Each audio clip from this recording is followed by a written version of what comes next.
Hi guys, welcome to part 5 of making my trike. I know it's been a while since the last video, but school's finally over, and over the summer I'm going to be posting a video every single week, so expect to find a video every weekend, or Sunday, presumably. And I'm also going to be a lot more active on the channel, so expect to see more responses and comments, and I apologize for not being more active earlier.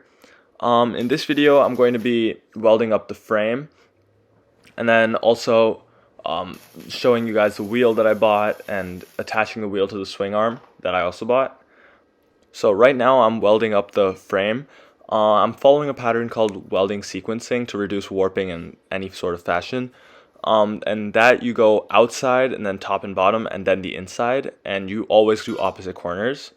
So that reduces warping a lot, and since I don't have anything to hold it down or stabilize the entire thing, it was really helpful.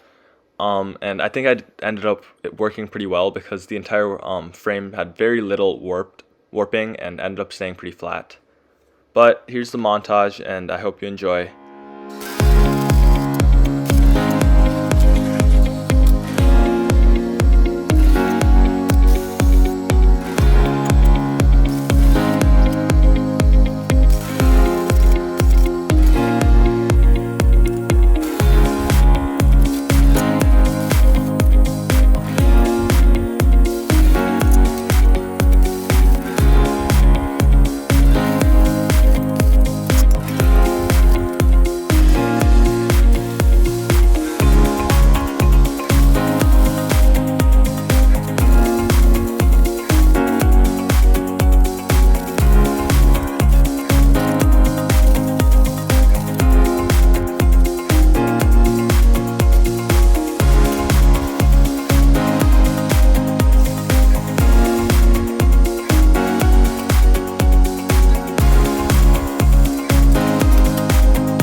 I finished up the weld and then propped up the entire frame, and then went to work on removing all the slag with the wire brush that I had.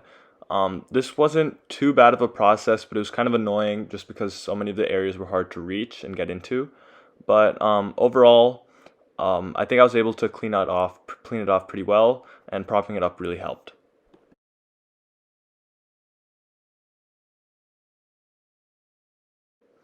And then finally, the last step is to grind up all of the edges. I wanted to make sure the top and bottom were flat, so I grinded just the top and bottom of every single weld. I left the sides and insides just because it would be really hard to get into with the grinder, but this process was really annoying. It took me a long time, and I think the grinding disc that I had probably lost like a lot of its abrasivity, which also made it a lot more difficult, but in the end I finally got all of it grinded down. Unfortunately, I didn't get many shots of the welds after they were done, but here's it post-grind, and you can see some of the welds on the sides too. I think I was able to finish it pretty well, and most of them after grinding looked pretty clean and didn't have any holes or seemed pretty seamless. Moving away from the frame itself, this was the wheel that I ordered. It was a 9114 wheel, which means that the rim was 14 inches in diameter, and then the outside tube width or tire width is 90 centimeters. It brings the total to around like 21.5 inches, which is pretty big. And then here's the photo of it arriving. Inflating the wheel was really simple, and I didn't have any complaints with the way it came. The box was a little damaged, but of course the wheel itself was completely fine. After doing some math with the gear ratios and top speed and acceleration and stuff, I decided on a 64 tooth sprocket that matched the T8f sprocket on the motor. and these are the photos of that. Unfortunately, for the T8f sprockets, they didn't line up with the holes on the wheel themselves, so I had to manually drill it in, but this turned out to be a really big pain, and lining it up took a lot of time.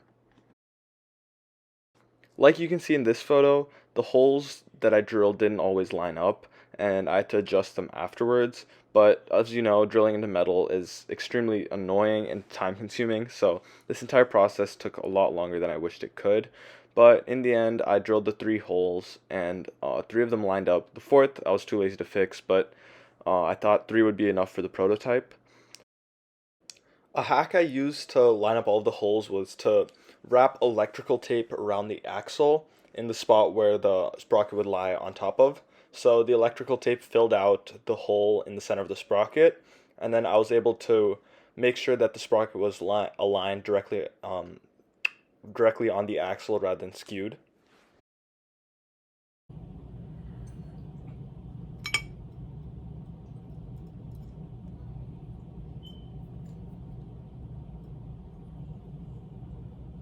So over here you can see my first failed attempts at drilling holes, but after doing the electrical tape trick, I was able to re-drill holes into the right spots. Over here you can see the sprockets attached and it's all aligned, but attaching it to the wheel itself was also another problem. The bolts that I needed to buy were M7, which isn't even a typical size, so I had to go to Home Depot and specially buy them, and it took me a couple of tries to even get the right size. I don't know why they're M7 instead of M6 or M8, which is normally typical for pit bikes.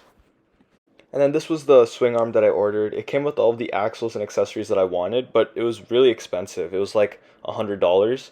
I decided to buy it, but honestly, I think I could have gotten away with just making it myself. I mean, it's mostly just metal.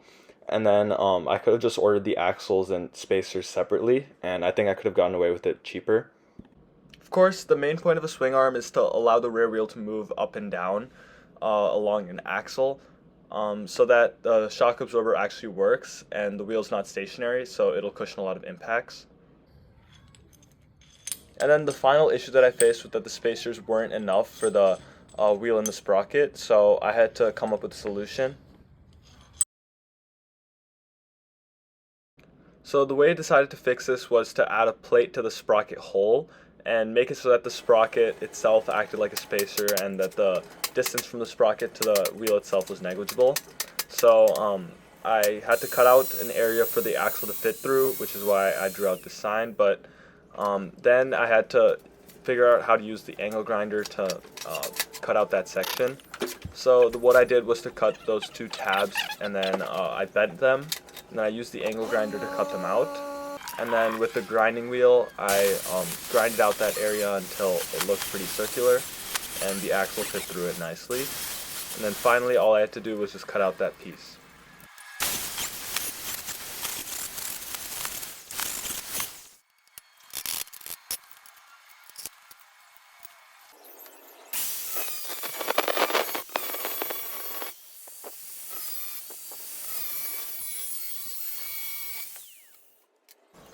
The way I was able to drill the holes and mark them correctly was by using hot glue.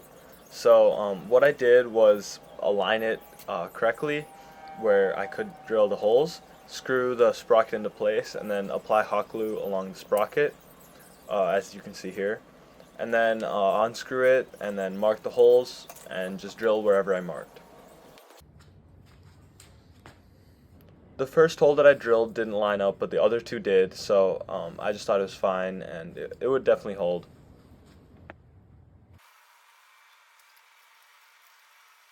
I went ahead and screwed the sprocket back into place after the plate had been installed, and just tightened it up. Don't ask why I'm using the knockoff wrench instead of a normal one, but apart from that, everything else was smooth.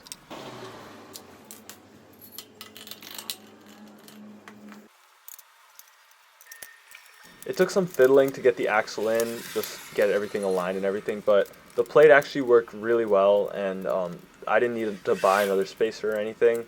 The spacers were really tight in the space they needed to be, and if I had a little bit of axle grease, everything would have turned super smoothly.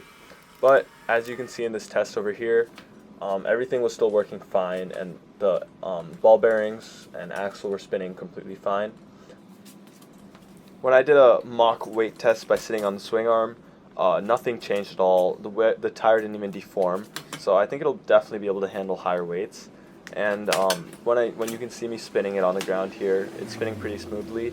If I had the axle grease, like I said earlier, everything else would spin a little bit better. But apart from that, everything I think was working fine. So next video, I'll be explaining why the swing arm's cut like that, and I'll be attaching the motor to the swing arm itself. Hopefully I'll be able to see the motor turning the wheel, but if not, that'll be in the upcoming video. Thanks for watching.